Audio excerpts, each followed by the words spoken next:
जरा समझ मार लेवेदा। अपन कमर से कमर सटा के जरा समझ मार लेवेदा। अपन कमर से कमर सटा के जरा समझ मार लेवेदा। जरा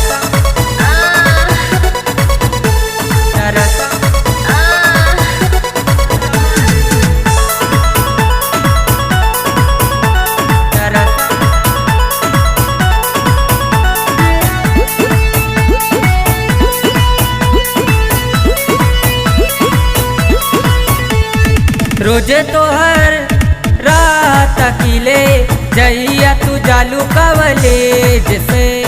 रोजे तोहर रात अकेले जइया तू जालू कवलेज से।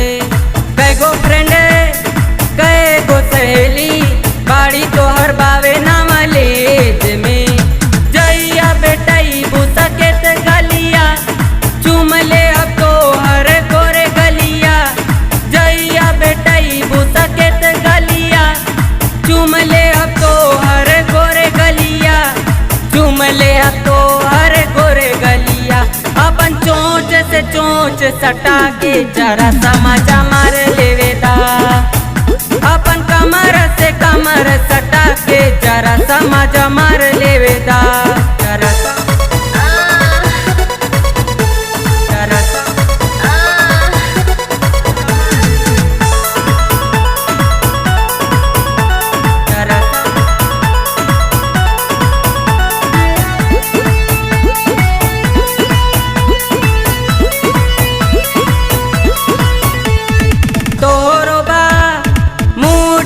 जन्म काहे करा तारू परेशान जी। तोरो बा मूढ़े जन्म काहे करा तारू परेशान जी। लखन जी से अमित कहले बन गइलू तू त परान जी।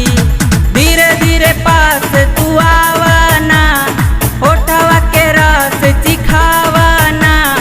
धीरे धीरे पास तू आवाना होठवा के रस चिखावाना।